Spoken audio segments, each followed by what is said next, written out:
Could it be that we get the will of God in the wrong way? Let's recap last week's sermon and apply it to every day of the week. I apologize for not sending it last week. Here it is. Well, first of all, the Lord's Prayer contains this term, your will be done. And when we hear will, there's all sorts of thoughts and preconceptions around it. We could think the will to be like the commands of God, but that's not what it says. So I looked into the term will. What does it actually mean? And here are the words, how it's translated. So the Greek term is thelema, and it means will, choice, inclination, desire, delight.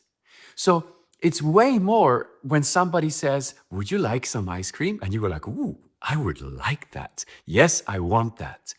It has way more with desire and delight than with I'm determined or this is my command. And so we sometimes read the will of God as this thing that we just have to submit, like, oh, white knuckle it and go under it and, break your will basically for God's will to be accomplished. Jesus didn't talk about the will of God that way. He talked about it this way. He said, my food is to do the will of him who sent me and to accomplish his work. Now, how do you look at food, like at least good food? It's a desirable thing, right? It's enjoyable. We don't just eat food to recharge our batteries or to get nourished. We eat food because there's an enjoyment around it.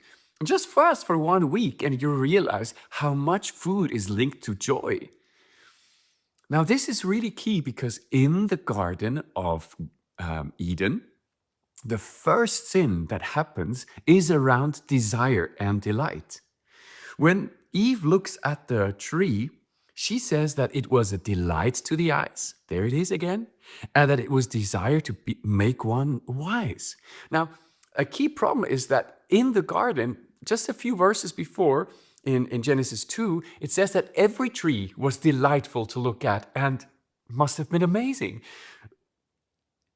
Eve was just not trusting God, that he would really fulfill all her delights. And so doing the will of God has way more to do with getting the right delight. It even rhymes, like, my food is to do the will of God.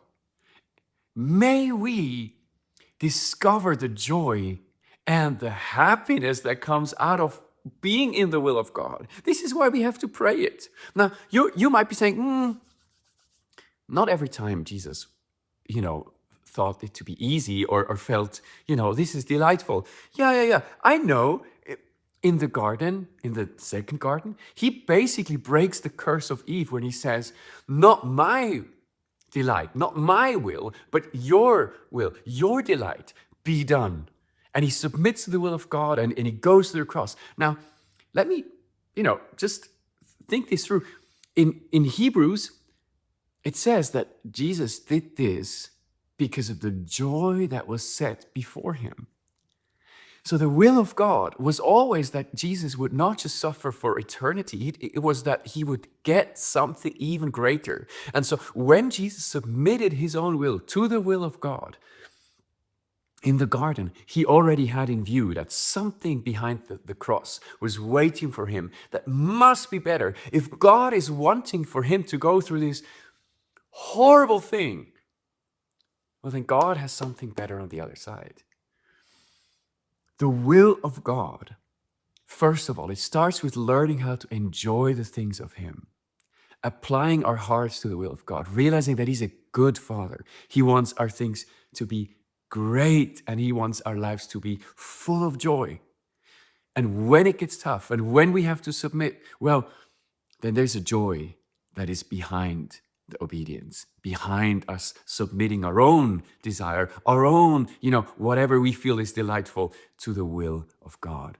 This is the prayer that you can pray today. Lord, your will be done. Help me to change my tastes. Help me to learn how to savor, how to enjoy the things that you have for me. Amen. That's the application. God bless you. Have a wonderful week.